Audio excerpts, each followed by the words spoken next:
Yan, isang masaganang ulam sa tanghalian na ating pinapakita sa inyo.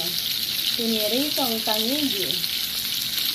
So, meron tayong 6 na piraso. 3 ang nauna, and then meron pa tayong 3 pa na hindi na prito. Isa sa masarap na isda na piprituhin ito.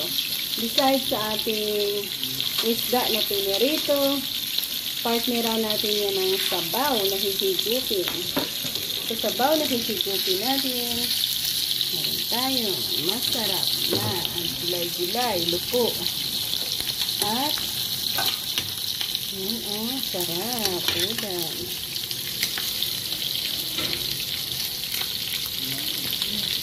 Pinakulo ang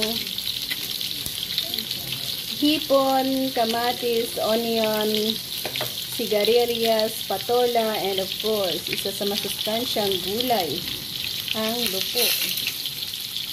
Sarap ulam. Sarap.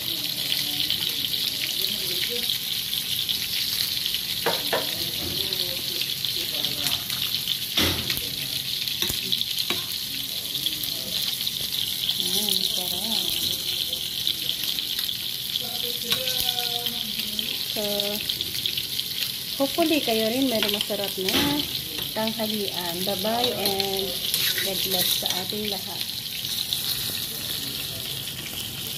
Ay, sarap ng ulam. Ayan, may 3 na tayong naluto. Mag-add na naman tayo ng another batch sa ating piniritong isda niyan. Sarap ulam. Another batch.